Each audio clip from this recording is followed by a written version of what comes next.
What if the gods didn't come to Earth to rule us? What if they came here to hide? The ancient Sumerian texts tell a story of powerful beings descending from the stars. But a closer look at the translations reveals a dark, forbidden secret. The Anunnaki were not explorers. They were refugees. They were being hunted, and they were running from something massive.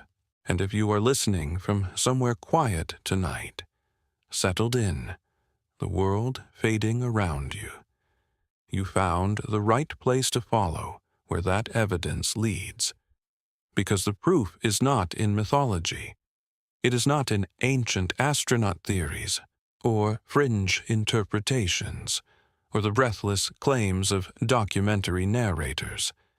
It is in the administrative records, the inventory lists, the transfer documents, the emergency archival protocols, pressed into wet clay by Sumerian scribes, who had no reason to lie about what they were witnessing, and every reason to document it with precision. 3 specific tablets, recovered from excavation sites across a 3,000-mile span, tell a sequence that the standard version of this story has never accounted for. When you read them, in the order their clay was fired, not the order scholars arrange them, the departure of the Anunnaki stops looking like punishment. It starts looking like a retreat, not from humanity, from something the texts never name directly, something described only by what it did, to coastlines, to star positions, to the behavior of water in the deep places of the earth. Something so vast that even the Anunnaki, beings of immense power who the cuneiform records describe as the ones who from heaven to earth came, chose strategic withdrawal over direct confrontation. They packed their most sacred knowledge. They followed their own emergency protocols. And then they left. Tonight, we are going to follow the evidence they left behind. And before we are done, you will understand why the most important word in the entire Anunnaki archive is not a name, not a place, not a date of arrival. It is a departure date. In the climate-controlled vault of the Penn Museum in Philadelphia, there sits a clay tablet barely larger than your palm. Its catalog number, CBS 10673, places it in the Nippur excavation collection, one of thousands recovered from the ancient Sumerian city between 1889 and 1900. The tablet itself is unremarkable at first glance. Baked clay, reddish-brown, covered in the wedge-shaped impressions of cuneiform script, the kind of object that takes a trained eye to read and a patient mind to study. But this particular tablet does something unusual. For a Sumerian administrative record, it lists items being transferred, not sold, not stored, and not dedicated to a deity in ceremony, transferred with deliberate haste from one temple precinct to another, and then, according to the text, sealed for departure. The scribe who pressed these marks into wet clay over 4,000 years ago was not recording routine business. The language carries procedural weight. Sacred objects, ritual implements, specific tablets containing what the text calls essential instruction, all catalogued with the precision of someone following emergency protocol, the kind of list you make when time is limited and loss is unthinkable. Every item counted, every category noted, nothing improvised. And then, in the final lines, something that makes scholars pause. The word used is kai, which in Sumerian administrative contexts means to depart or to send away. But here, it appears with the determinative marker usually reserved for divine subjects. It is a grammatical distinction that Sumerian scribes were meticulous about maintaining, the same way a modern legal document distinguishes between a person and a corporation. Sumerian cuneiform distinguished between actions performed by humans and actions performed by gods. The gods were leaving, and they were taking specific knowledge with them. Now, before we go further, stay with this, because the detail we have not yet discussed about CBS 10673 is the detail that changes everything. We will come back to it. And when we do, the sequence of the departure is going to look very different from the one the mythology has always described. This tablet is not alone. Scattered across museum collections in Philadelphia, London, Oxford, Baghdad, and Berlin are dozens of similar administrative records from the final decades before what Sumerian tradition calls the Amaru, the Great Deluge. Taken individually, each tablet documents what appears to be routine temple inventory.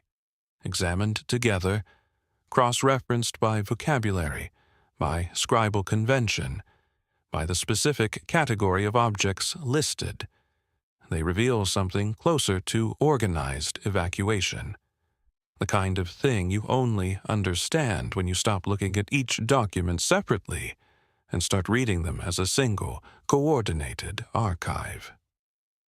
In 1906, a British archaeologist working the southern mounds at Ur, this was before Woolley, before the famous excavations that would come 2 decades later, pulled a fragment from a collapsed storage chamber that had been sealed, apparently intentionally, sometime around 2100 BCE. The fragment is now housed in the British Museum as BM 74329. It records the transfer of 7 specific categories of sacred object, including something translated variously as the Tablets of Destiny or the Tablets of Instruction. What makes BM 74,329 anomalous is its physical condition. The clay shows signs of being fired at high temperature shortly after inscription, not the slow sunbaking typical of everyday storage tablets, but the deliberate kiln firing used for records that were meant to endure. Someone needed this record to last, not just through a season or a reign. Longer than that, someone was making a permanent archive of a departure. Scholars who specialize in Sumerian administrative texts have noted, cautiously, as scholars do, that the language patterns across these tablets suggest a coordinated documentation effort.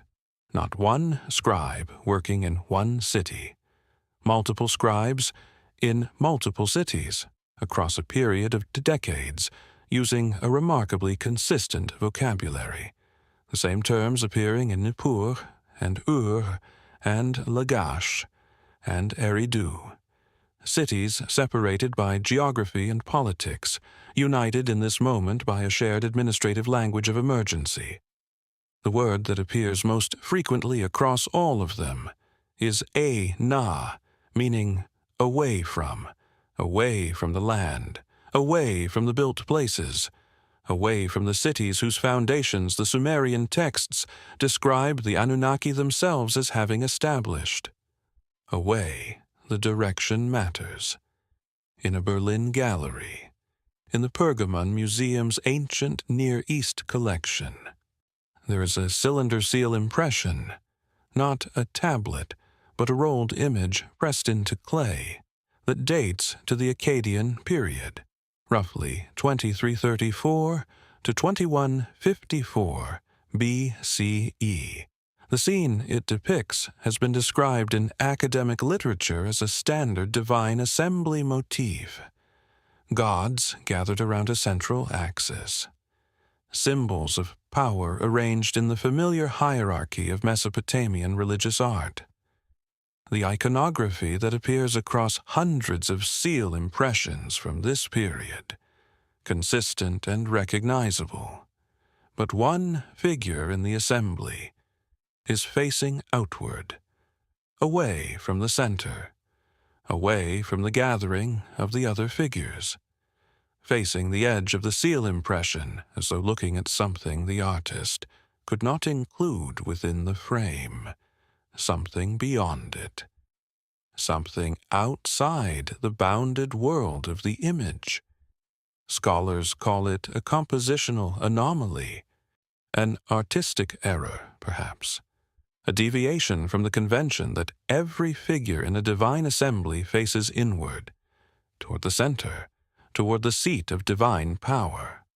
Or it is exactly what it appears to be, one of them watching for something coming, something arriving from outside, something that had not yet entered the frame, but was already close enough to watch for. Here is the question that the evidence ladder keeps forcing us to climb. If the Anunnaki were departing because they were angry at humanity, why would the administrative records focus so precisely on what they were taking with them? Punishment doesn't require packing. Wrath doesn't require emergency archival protocols. A god choosing to destroy has no need to carefully document 7 categories of sacred objects and fire the records at high temperature so they will last. But retreat does. Retreat requires knowing what cannot be left behind. Retreat requires the discipline to preserve, rather than abandon. Retreat requires a future, a point at which the preserved things will matter again, will be needed again, will be retrieved from wherever they were stored. And this is where the evidence introduces a second, stranger layer. Because buried in the translation notes of a 1975 monograph by Sumerian scholar Samuel Noah Kramer. A footnote, not the main text. A single footnote in a work about Sumerian mythology that most readers skim past entirely. There is an observation about a specific category of Sumerian administrative vocabulary, the vocabulary of returning. In standard Sumerian administrative texts, when a transfer of goods is recorded, there is almost always a corresponding notation about return or receipt. The goods leave storage, and the record shows where they went and that they arrived. Administrative completeness, the basic logic of accounting applied to the movement of things. You record what leaves and you record what arrives, and the two records together constitute a complete transaction. The departure tablets, the ones that use the divine determinative, the ones that list sacred objects and essential instruction, the ones fired at high temperature so they will outlast ordinary storage, are missing this notation.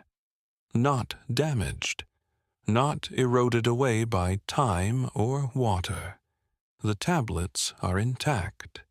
The final lines are present and legible. The return notation is simply absent. The scribes who recorded the departures of the Anunnaki did not include return dates, not because they forgot. Sumerian administrative scribes did not forget procedural requirements. Their training was exhaustive and their conventions were ironclad. They did not include return dates, because there were no return dates to include, because there were none. Before we go deeper into the tablets, there is something the sky can tell us.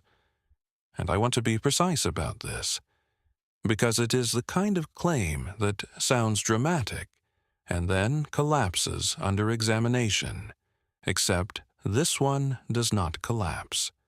This one holds, the more carefully you look at it.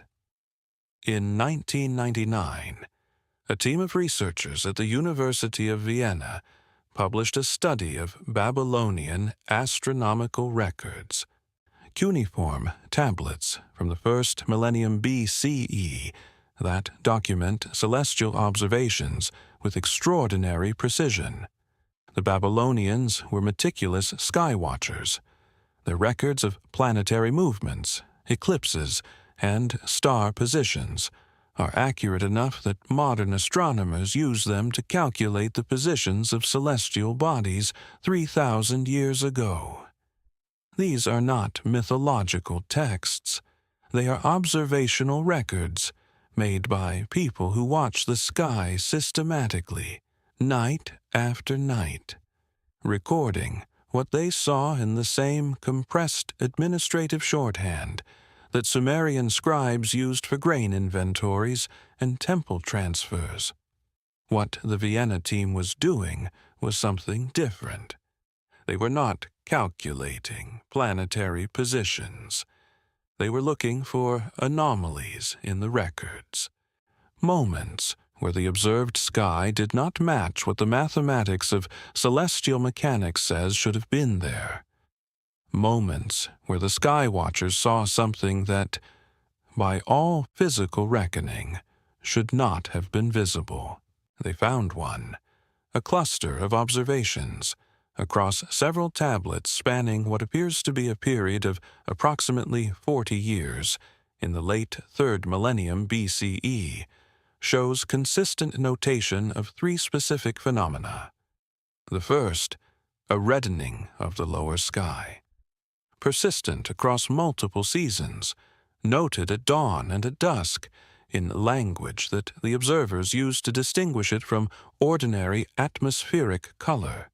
The second, persistent cloud structures that did not behave like ordinary weather, formations that remain stationary for periods that meteorology cannot easily explain, particularly in the observation records made from elevated positions that typically offered unobstructed sky views. The third, and most anomalous, changes in the apparent position of specific star groups that the scribes themselves flagged as wrong, as stars appearing in positions they should not occupy, not by dramatic margins, not by distances visible to the casual observer, but by small, measurable deviations that the trained sky watchers recognized as inconsistent with the accumulated record. They wrote it down. They noted the discrepancy. They did not explain it. They simply recorded that it was anomalous, and continued watching. The reddening of the lower sky, the persistent unusual formations, the star positions that did not match the record. Remember those 3 things.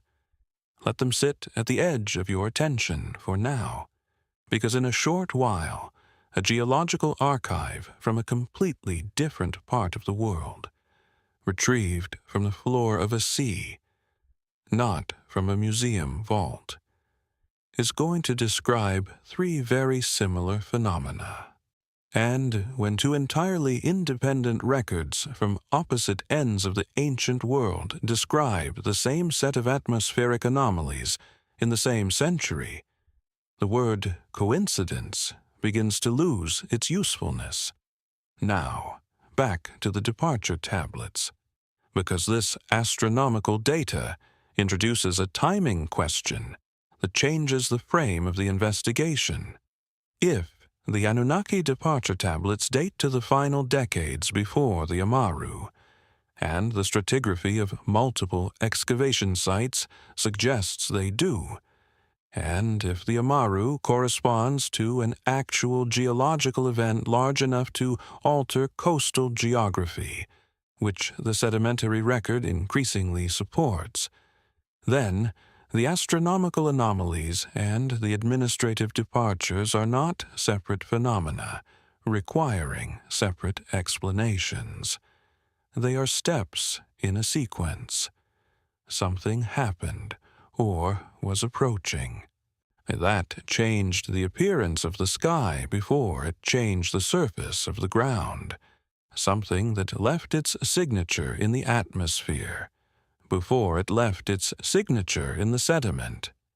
And the Anunnaki knew about it before either signature was visible to human observers. In 1929, a trench at Ur, dug by Leonard Woolley himself during the expedition that would make him famous, cut through a layer of clean water-laid silt approximately 2.5 meters thick. The silt had no business being where it was. It sat, clean and undisturbed, between two thick layers of human occupation, the accumulated debris of daily life, pottery and ash and bone and tool fragments, as though someone had pressed pause on the entire history of the city, filled the space with flood sediment, and then pressed play again. A Woolley walked out of the trench and reportedly turned to his wife and said, "Well, we have found the flood. The silt layer is real. It has been measured, sampled, analyzed. The debate among scholars concerns its date and its geographic extent, whether it represents a local flood or something larger. What is not disputed is that it represents a flooding event of significant magnitude, significant enough to interrupt the continuous archaeological record of one of the oldest cities on Earth. But here is the detail that Woolley's original field reports emphasized, and subsequent popular accounts quietly dropped. The silt layer was not uniform across the excavation grid. On one side, the side where the older, deeper temple structures were concentrated, the layer was thicker, and within that thicker section, preserved beneath the silt in a sealed chamber that the flood water had, with a certain terrible irony, protected by burying it before the looters who came later could reach it. Woolley's team found something that his field notes describe only briefly and without elaboration: administrative records, records of preparations, records of what was moved, what was stored, what was sealed for departure, records made, the stratigraphy makes clear, in the period immediately preceding the flood event, not after, not during, but before the water came. Those records have never been fully published. The field notes reference them. The stratigraphic logs confirm their location and condition. They appear in the Iraq Museum's catalog as awaiting full translation and analysis. That notation was made in 1929. It has not changed, and now I want to be careful about what I am implying and what I am not. The implication is obvious, and I am not going to pretend otherwise. But what we can say with confidence and what we can only wonder about are different things, and it matters to keep them separate. We can say departure records exist, distributed across multiple cities and multiple museum collections. We can say astronomical anomalies were recorded in the same broad period. We can say a real flooding event left a real physical trace in the stratigraphic record at Ura. We can say records found in direct association with that flooding event have not been published in the 96 years since their discovery. What we cannot say, not yet, not with the evidence currently available to us, is what those unpublished records contain. But there is one document in the Oxford Ashmolean collection that may be offering a partial answer, a document that breaks something fundamental about the interpretation that traditional scholarship has built around the Anunnaki departure narratives, a document that, for 80 years, was filed in the wrong category, treated as mythology when it was, in fact, something much harder to dismiss. We will come to it shortly. But first, there's a question that the departure tablets themselves are quietly asking.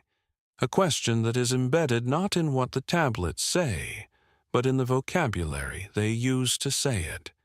A question that only becomes visible when you read the original Sumerian rather than working through a translation.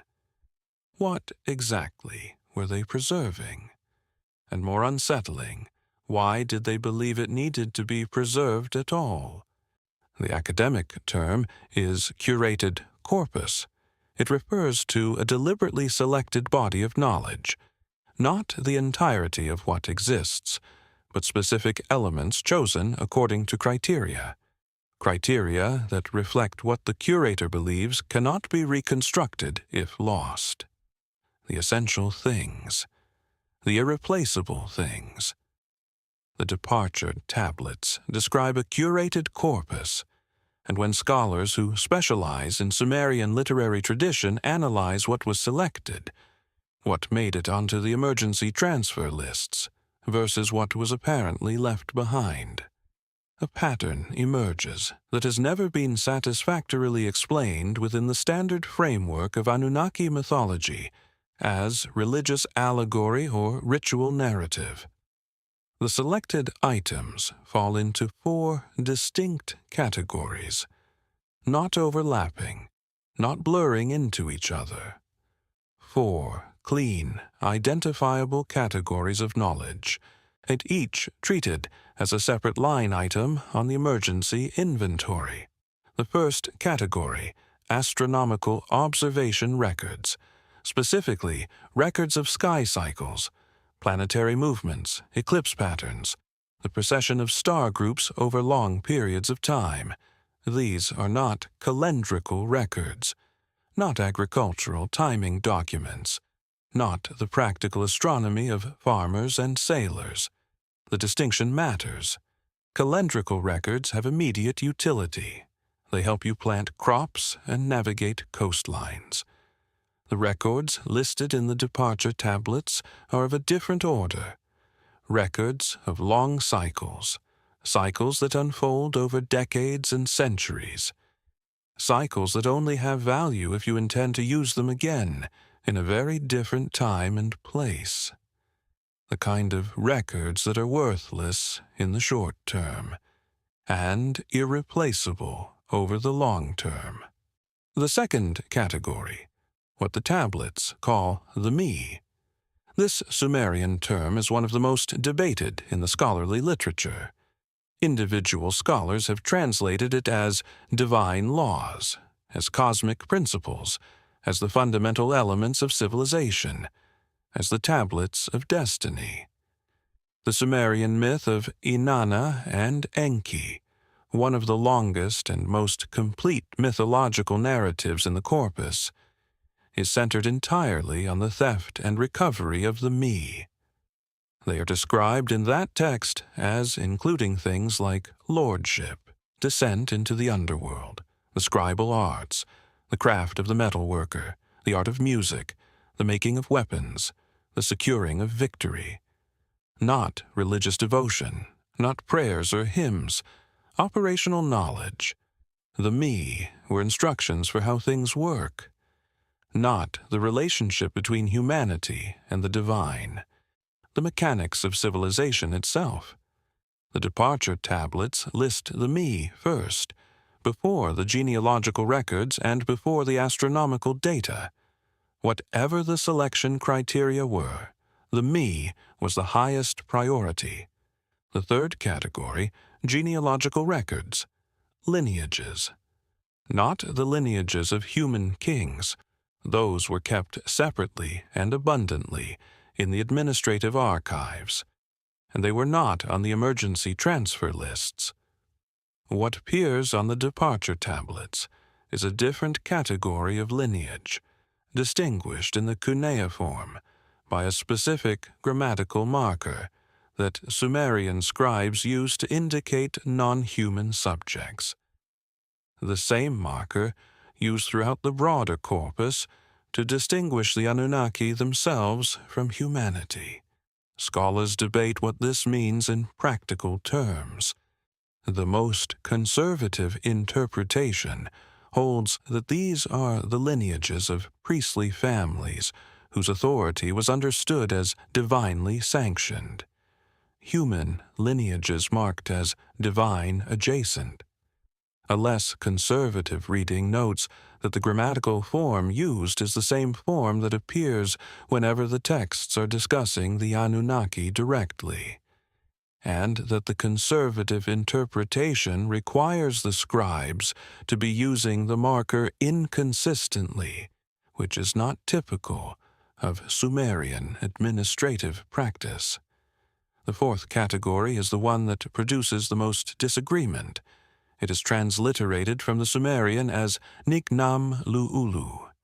The phrase appears in only 7 texts across the entire known corpus of Sumerian literature.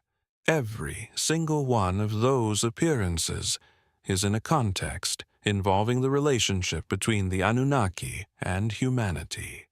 Every single one of those appearances is in proximity to words meaning to preserve or to maintain across great spans of time. The phrase does not appear in routine administrative contexts. It does not appear in agricultural records or political documents or the ordinary business of temple administration. It appears only in these 7 texts, always in association with the Anunnaki, always in association with long-term preservation. The standard translation is the nature of humanity, a philosophical concept, an abstraction. But the Assyriologist Jeremy Black, in a 1998 paper on Sumerian semantic constructions, noted that the grammatical form of Nignam Lu'ulu is not the form used for philosophical abstraction. It is the form used for technical specification. The form used when a scribe is describing not what something is in essence, but what something is in construction, its properties, its measurements, its structure, not the nature of humanity, the blueprint of the human, not a description of what humanity is, instructions for what humanity is made of, and presumably how it could be reconstructed if the existing version were damaged or lost. Whatever that means, and scholars argue vigorously and without resolution about what it means, they considered it important enough to include in an emergency archive alongside astronomical records that only have value across centuries. The me that contained the operational knowledge of civilization, and genealogical records that documented lineages the texts treated as non-human. 4 categories, 4 types of knowledge. A curated corpus selected by beings who apparently knew they were leaving, and were making choices about what could not be allowed to disappear. Now, there is a detail about where this corpus was delivered that changes the interpretation considerably. Not all of the departure tablets record outgoing transfers. 2 tablets, one in the Penn Museum collection, one in the Iraq Museum in Baghdad, record something different. They are not transfer records at all. They are what administrative scholars call inventory confirmations, the document type produced after a delivery has been completed, confirming that specific items have been received at a specific destination. You would recognize the format, the same information as the transfer record, but in past tense, with a received notation added. The destination is described in cuneiform as a place located in the direction the sun does not reach. The inner mountain, the deep place below the horizon. Most scholars read this as the underworld, the Sumerian Kur, the land of the dead, the terminal destination from which nothing returns. And in the literary and mythological texts, this interpretation is well supported. The Kur is where Inanna descends and nearly fails to return. The Kur is where the dead go and stay. But the inventory confirmations are not written in the literary register. They are not mythology. They are written in the administrative register, the same compressed, procedural shorthand used to confirm that grain was received at a warehouse in Nippur, that tribute was delivered to the palace at Ur, that temple equipment was transferred from one precinct to another. The administrative register does not use poetic language. It records facts. And the fact it records here is that specific items, the curated corpus, or a portion of it, were delivered to a specific destination and received there. A destination that exists. A destination that has a location, even if the location is described in terms that are obscure to us. A destination that was apparently capable of receiving a delivery and confirming its receipt, which requires something capable of confirming.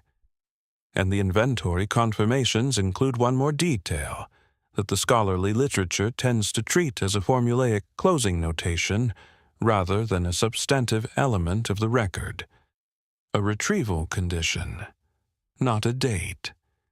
Not a specific year or reign or celestial cycle. A condition. A phrase that translates, roughly, as when the circumstances are again suitable for use. When the circumstances are again suitable. They did not send the curated corpus to the deep place below the horizon as a terminal deposit. They sent it as a holding deposit. A deposit with a conditional withdrawal clause built into the confirmation record. The Anunnaki planned for retrieval, or planned for someone to retrieve, or ensured that the corpus would be accessible when, not if when, the circumstances became suitable again. The question of who the confirmer was. The question of what circumstances the phrase refers to. The question of whether those circumstances have been met, or are approaching, or are still distant. These are the questions the administrative tablets are asking in the patient, procedural language of ancient accounting. They asked them 4,000 years ago. They are still waiting for an answer. The document is catalogued as AN 1923.444 in the Ashmolean Museum's collection of ancient Near Eastern artifacts in Oxford. It arrived at the museum in 1923, part of a donation from the estate of a private collector who had acquired it through a Cairo antiquities dealer sometime in the 1890s. Its provenance is therefore imperfect, which is the polite scholarly phrase for what was in the late 19th century an entirely unregulated trade in antiquities, looted from sites across Mesopotamia and Egypt. The location of origin is unknown. The circumstances of discovery are undocumented. The chain of custody between the ground and the collector's estate cannot be reconstructed. What can be authenticated is the object itself.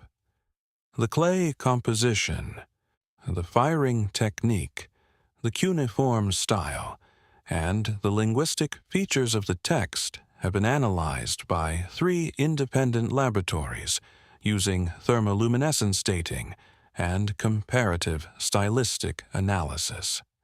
The consensus places the tablet in the late Akkadian or early Ur-3 period, approximately 2100 to 2000 BCE. It is genuinely ancient. It is genuinely Sumerian. Whatever its path from the ground to Oxford, the tablet arrived with 4,000 years of genuine history pressed into it. For most of its time in the Ashmoleans' collection, it sat in the wrong category. It was classified as a literary fragment, a piece of a mythological narrative, the kind of material that documented Sumerian myths and legends rather than transactions and inventories.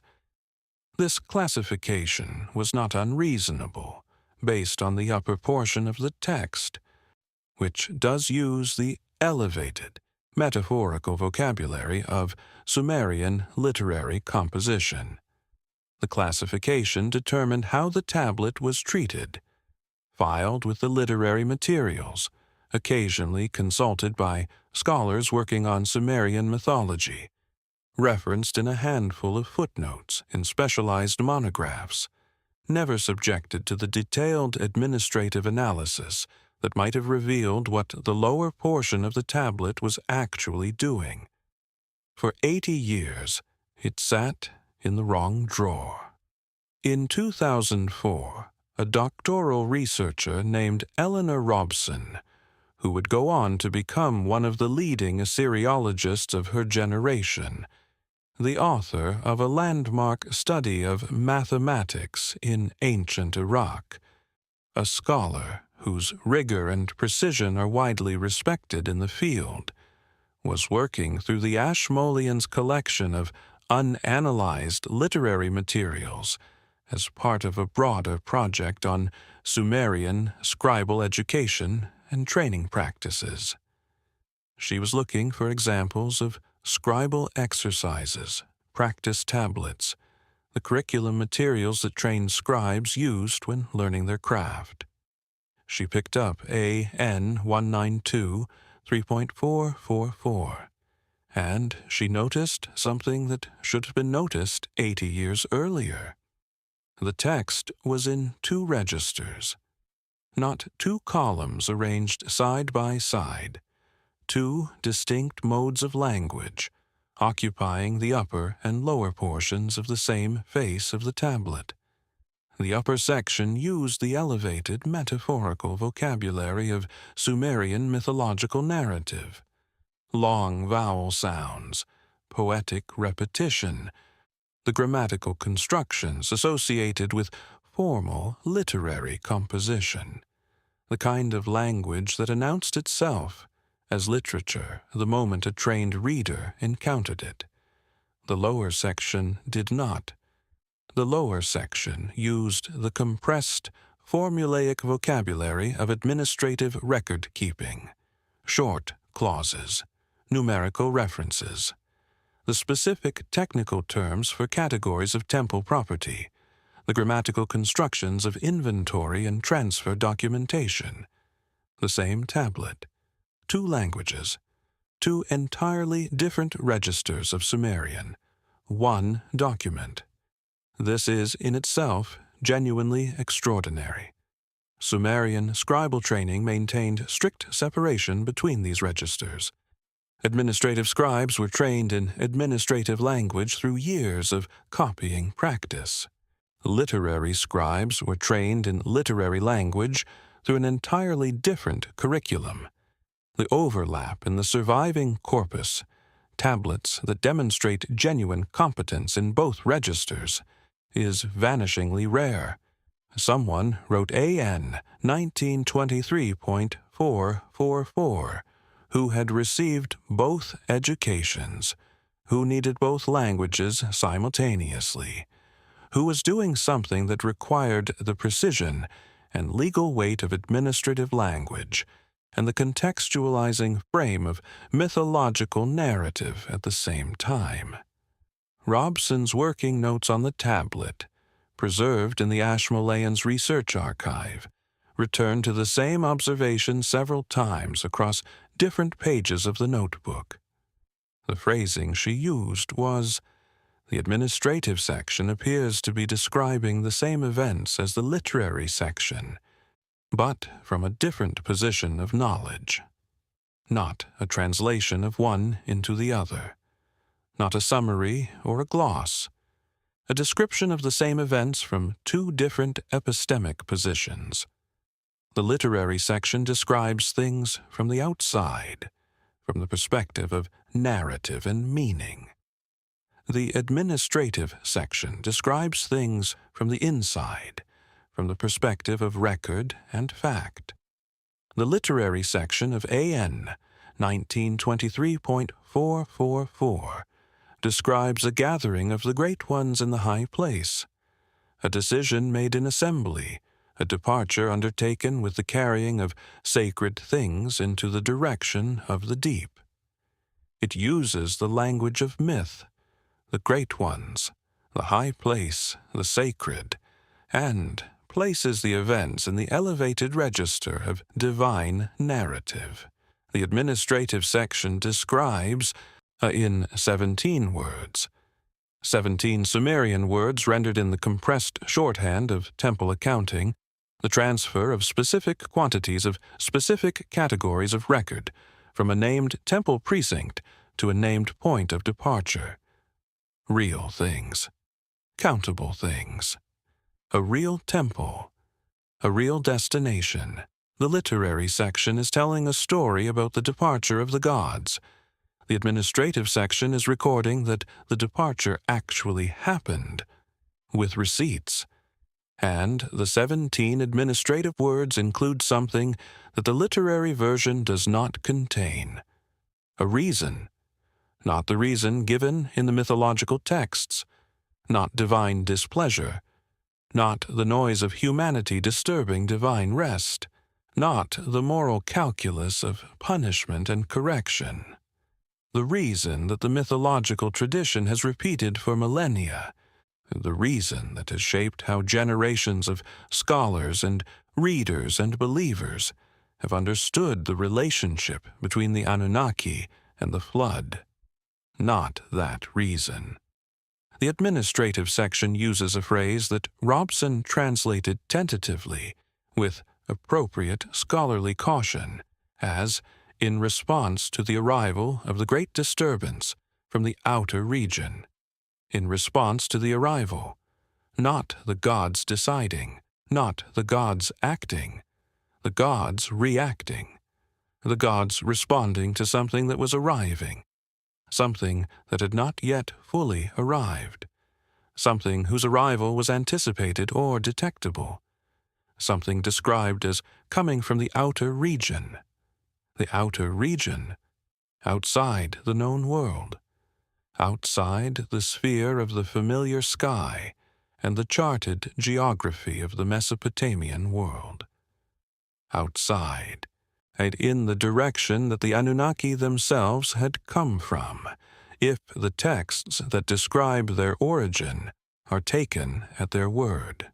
Scholars who have examined this phrase have proposed several interpretations: political upheaval, a power shift in the divine hierarchy, a cosmic regime change, meteorological catastrophe, an exceptionally severe climate event personified in administrative language, territorial incursion, invaders from beyond the borders of the civilized world, described in the elevated language of divine narrative.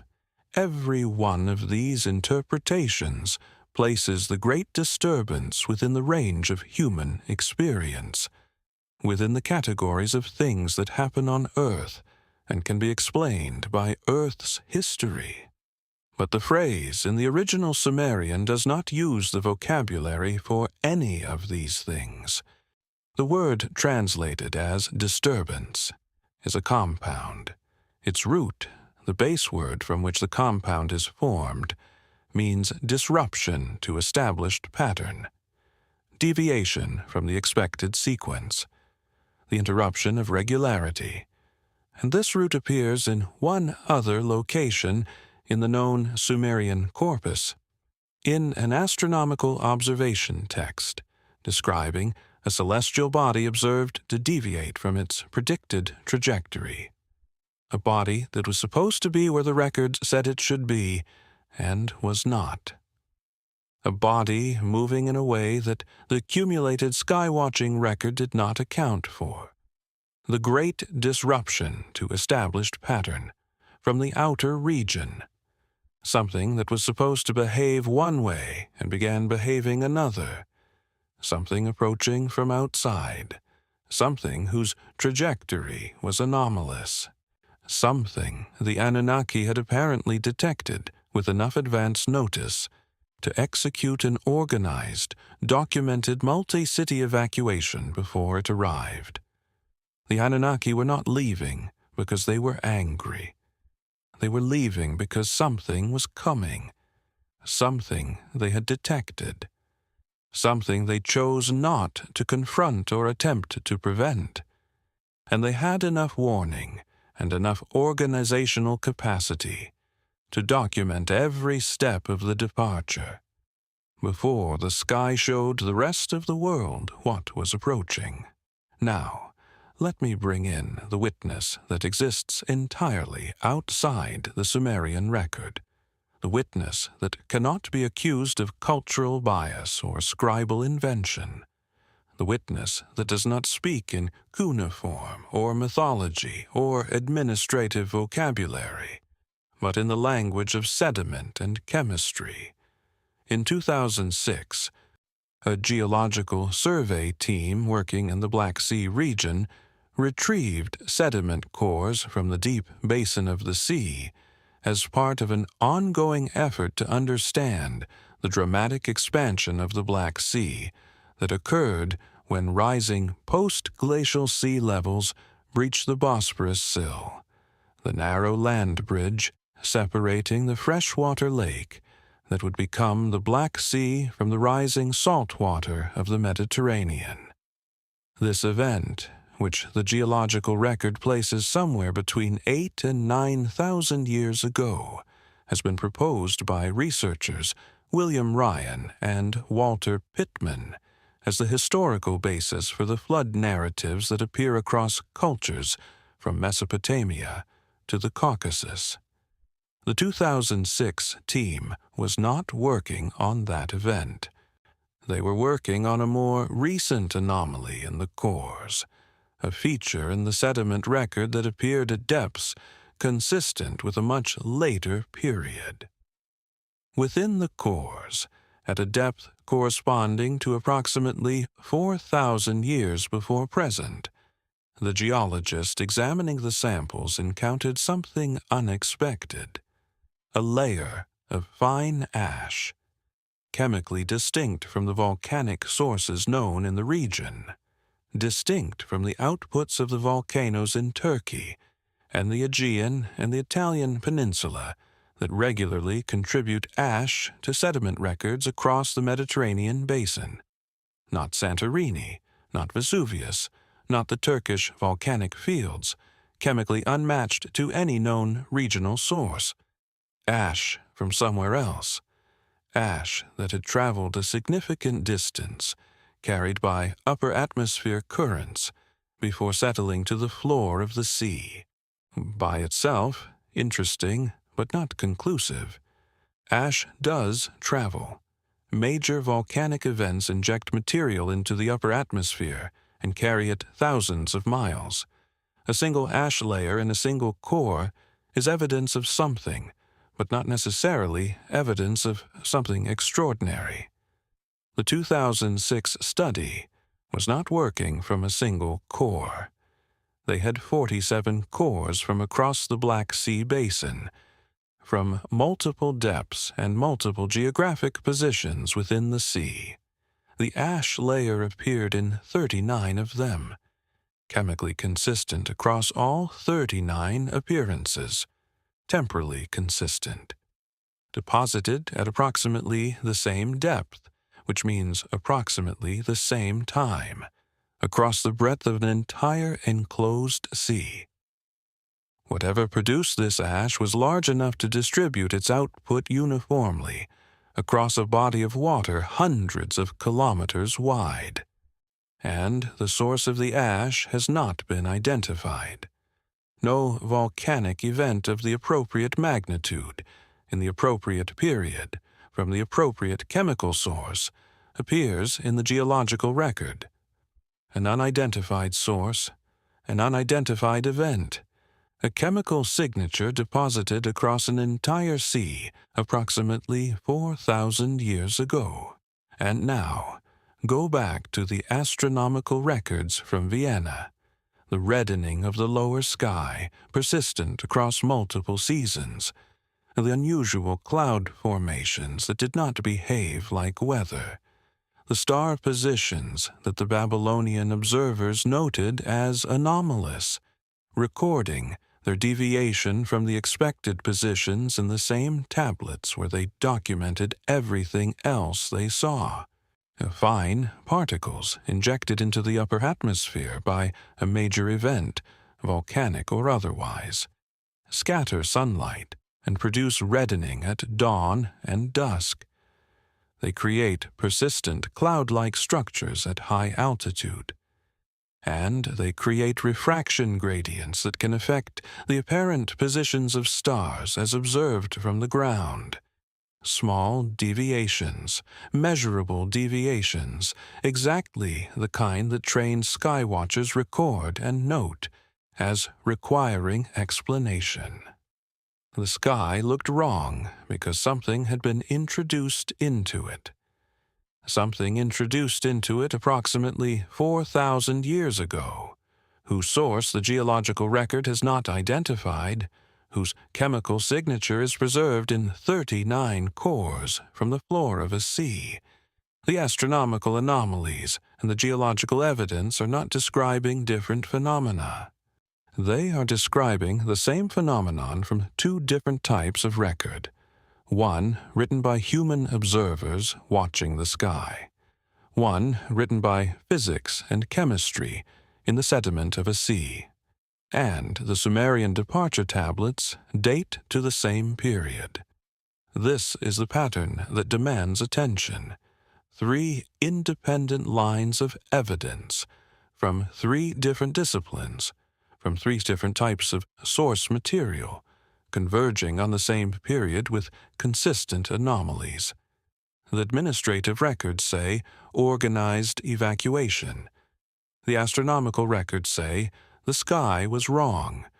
The geological record says something introduced an unidentified chemical signature into the atmosphere across an entire sea. These things are consistent with each other. They do not prove a single unified cause, but the null hypothesis that this convergence is coincidence becomes increasingly difficult to maintain as each additional line of evidence points to the same narrow window of time. Something happened approximately 4,000 years ago. It was large enough to affect the appearance of the sky. It was large enough to leave a chemical trace across an enclosed sea. And it was preceded by, or coincident with, what the Sumerian administrative record describes as a coordinated departure, documented, procedurally executed, multi-city, with receipts. The Sumerian texts that scholars classified as mythology are behaving like documentation. Documentation that the physical record is, quietly and in its own language, confirming. If the Anunnaki departed, they did not leave silently. Beyond the administrative tablets, beyond the emergency transfer records, and the curated corpus and the inventory confirmations with their conditional withdrawal clauses, there is a category of Sumerian text that scholars classify as instruction literature. These are texts explicitly framed as communications from the Anunnaki to humanity, not mythology in the narrative sense, not stories about what the gods did, but records of what the gods said. What they told the humans who remained, what they considered important enough to transmit before the departure, was complete. The most famous is the Eridu Genesis, the Sumerian flood narrative that predates the biblical version by at least 1,000 years, and shares its essential structure, while differing significantly in its details and its emphasis, but Within the Genesis and its related texts, embedded in the familiar structure of the flood story, is a sequence of instructions given to Ziusudra, the figure who corresponds to Noah in the Sumerian tradition, that extends well beyond the mechanics of boat construction and animal preservation. Ziusudra is told, in specific and procedural language, how to preserve what the texts call the breath of all living things, a phrase that scholars have read as referring to biodiversity, to the continuation of species, but that in the grammatical construction used carries connotations closer to the animating principle of living things, something closer to what makes living things capable of being living things, rather than simply a list of animals. He is given instructions about where to go after the water recedes, not where to settle, where to go, a specific destination described in terms of celestial navigation, a direction determined by sky observation rather than geography.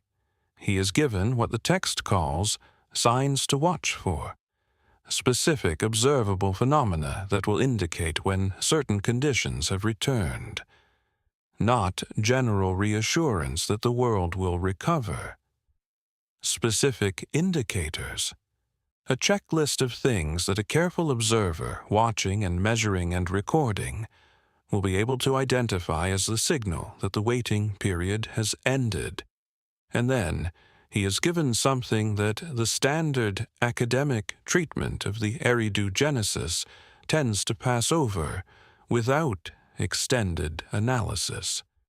Something that is there in the text, clearly and unambiguously, but that does not fit comfortably within the mythological interpretation, and so tends to be treated as poetic framing rather than substantive instruction.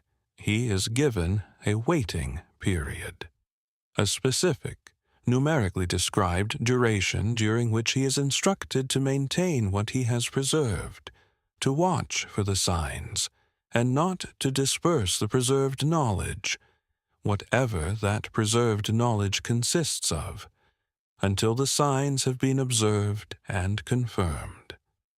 The numerology of this waiting period is a scholarly maze that several researchers have entered, and none have exited with a consensus answer. The numbers in the text have been analyzed as astronomical cycles, as dynastic lengths, as ritual periods, as encoding systems for larger mathematical principles. No single interpretation commands the field, but the principle embedded in the instruction is clear, regardless of what the specific numbers mean. Ziusudra was told to wait. He was given conditions under which the waiting would end, and the conditions were observable, things that a person, watching carefully and systematically, would be able to identify and confirm. The Anunnaki did not give him a date. They gave him a methodology, a way of knowing without being told when the time was right. They gave humanity a way to know when to retrieve what had been preserved, which means, and the logic here is difficult to escape once you have followed it this far, that they intended the preserved material to be retrieved, not eventually, not vaguely, not as a hope or a prayer, specifically, with indicators, with methodology, with a conditional structure that treats retrieval not as a possibility, but as an expected outcome that will occur when the defined conditions are met. They were not destroying, they were not punishing, they were depositing with the expectation of withdrawal. And they were leaving instructions for how to recognize when the withdrawal was appropriate. In a smaller text, one of the so-called wisdom literature pieces from the old Babylonian period, roughly 2000 to 1600 BCE, composed several centuries after the departure tablets. There is a passage that does not appear in the standard scholarly anthologies of Mesopotamian wisdom literature. It appears in a 1983 specialized monograph on scribal school texts, translated briefly and without extended commentary. Was included as an example of a specific grammatical construction the author was documenting. The passage reads, in that translation, "The great ones restored to their places what they had taken. But the restoration was not of the kind that eyes could see. What they restored was the memory of what had been known, the memory given to the ones who would remember it. Without knowing, they remembered." The memory given to the ones who would remember it. Without knowing, they remembered.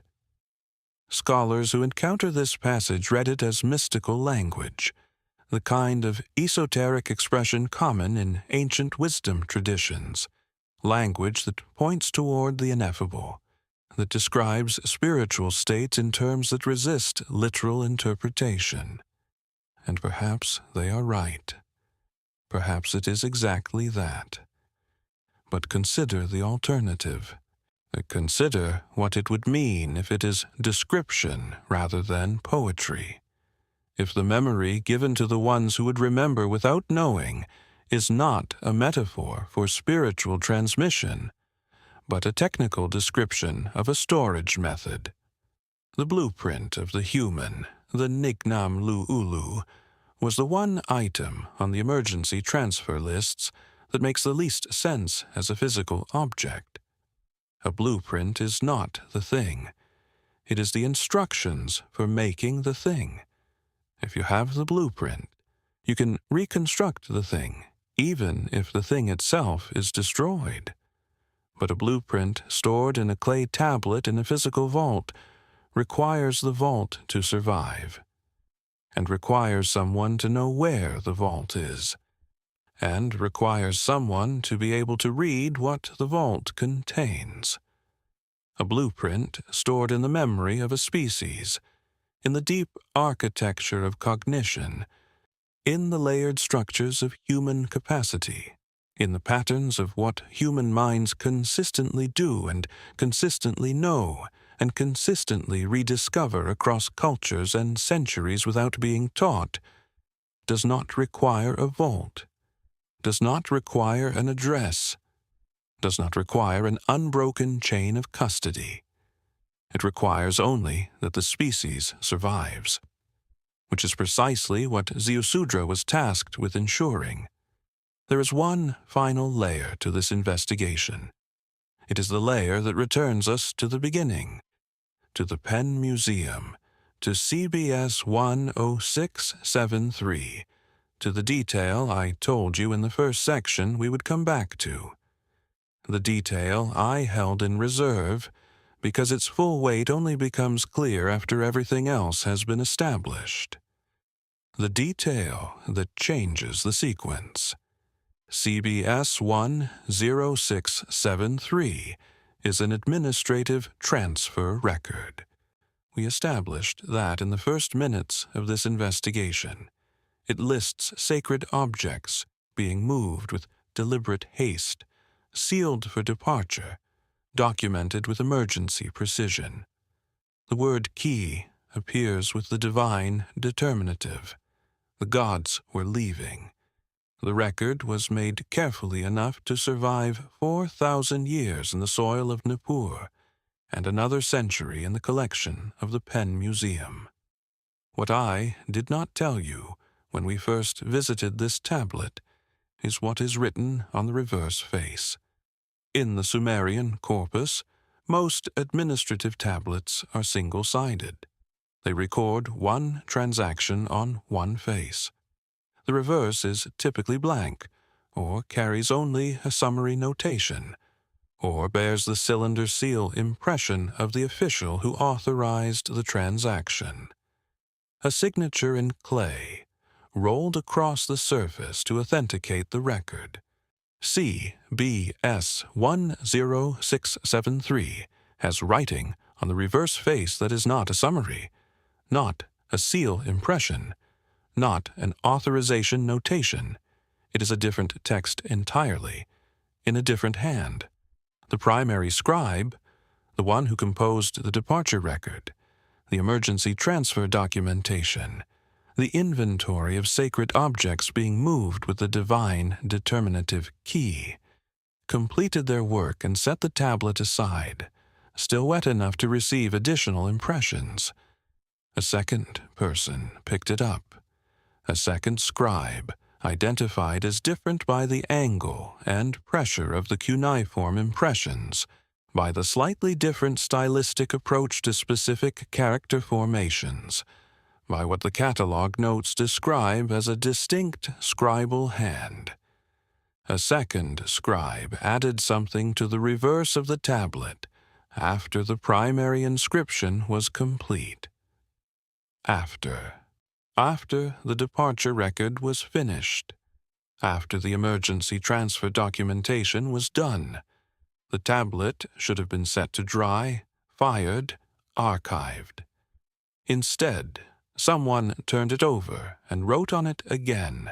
The secondary inscription has been translated cautiously.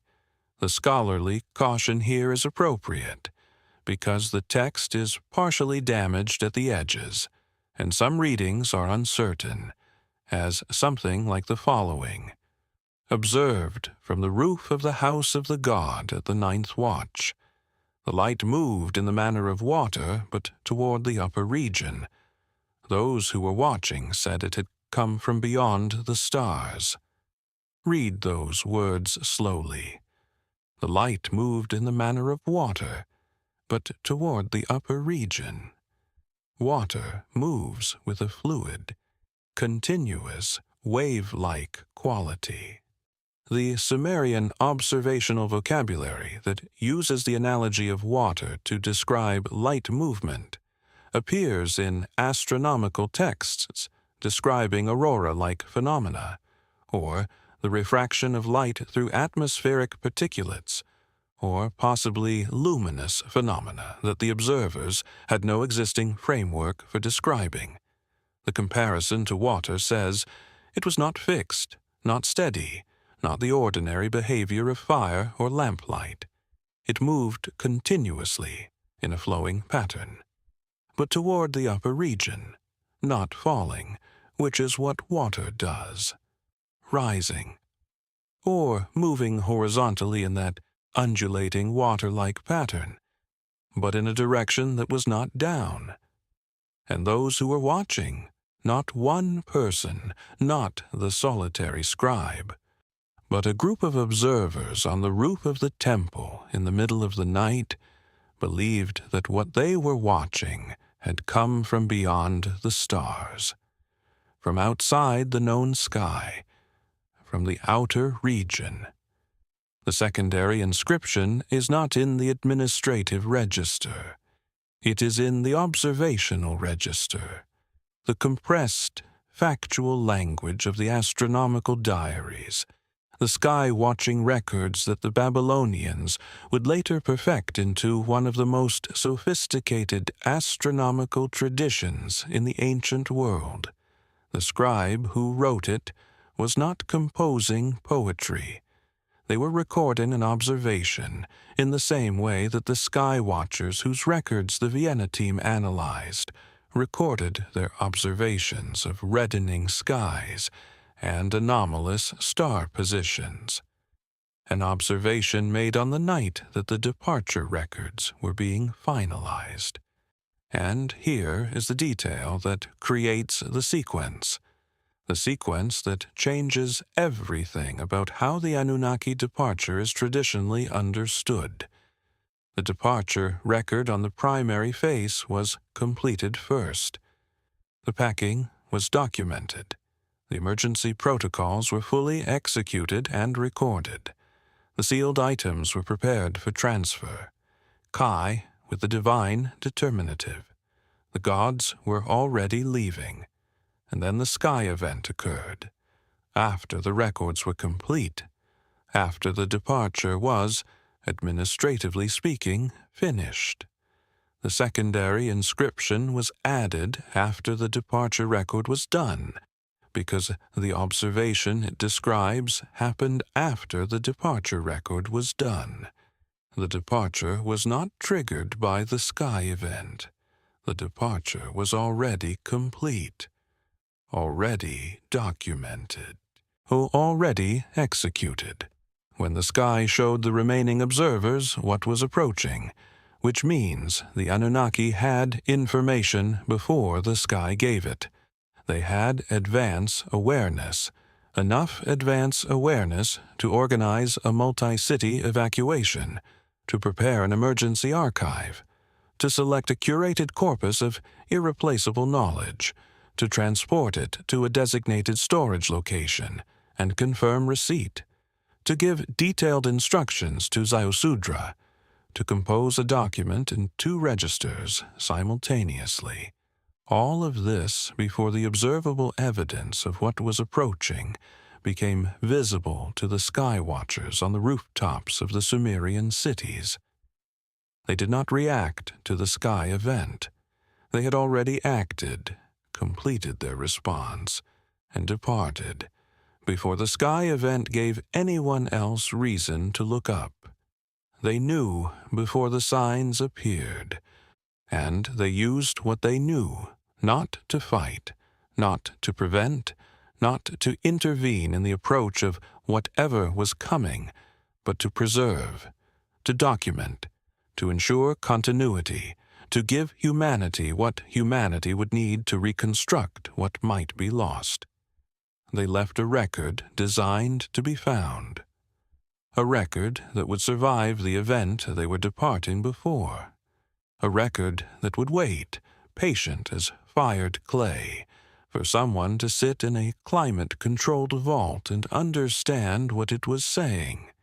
Here is what the tablets say, taken together, read in the sequence their clay was fired. The Anunnaki received advance awareness of an approaching event, a great disturbance from the outer region, something described in the administrative vocabulary of astronomical deviation, something coming from outside the known sky. An event large enough to trigger organized, coordinated evacuation across multiple cities simultaneously. An event that subsequently altered the appearance of the sky, as witnessed by Babylonian observers across an extended period, deposited a chemically unidentified ash layer across the entire basin of the Black Sea, and left a stratigraphy of flood sediment beneath one of the oldest continuously occupied cities in human history. Before they left, they preserved what they considered most essential, the astronomical records that only have value across long spans of time, the me, the operational knowledge of how civilization is built, the genealogical records of lineages the texts treated as non-human, and the blueprint of the human itself, preserved in a way that did not require a vault to survive. If they confirmed delivery of the archive to a designated location, with a conditional withdrawal notation, when the circumstances are again suitable. They gave Ziusudra, and through him, all of us, the methodology for recognizing when those circumstances have arrived. And then, as the sky above the remaining observers began to show what was coming, they departed. A secondary scribe on the roof of the temple in Nippur turned over the already completed departure record and wrote down what they saw, because it seemed important to document. The gods were already leaving. The scribe was recording what they were leaving because of. And the record, this entire accumulated archive of emergency transfer documents and inventory confirmations, and the dual register fragment from the Ashmolean, and the secondary inscription on the reverse of CBS 10673 survived, not by accident, not by the blind luck of burial and preservation, but because it was made to survive, fired at high temperatures, sealed carefully, stored in locations that the very flood event it documented would ironically protect by burying before the looters arrived. Records made with the intention to endure do endure. The Anunnaki were refugees. They were moving in deliberate, organized response to something approaching from outside, something they had detected, something they understood well enough to choose departure over confrontation, something large enough that even beings who the texts describe as coming from heaven to earth found strategic withdrawal to be the appropriate response. And they left behind exactly what the most careful and thoughtful refugees always leave behind when they have enough warning and enough wisdom to choose preservation over grief. They left the things that mattered most. They left the instructions for reconstructing what might be lost. They left the methodology for knowing when reconstruction was possible. They left the memory given to the ones who would remember without knowing they remembered. They left us, and somewhere, in a climate-controlled vault with a catalog number, or in 39 sediment cores from the floor of a sea, or in the 17 administrative words of a dual-register tablet that spent 80 years filed in the wrong category, or in the secondary inscription that a second scribe pressed into wet clay on the night the gods were already leaving. The evidence of their departure waits, patient as clay, preserved as carefully as they preserved everything else, waiting for the circumstances to be again suitable. Tonight, sitting quietly wherever you are in the world, you found one piece of it. The investigation continues. Rest now.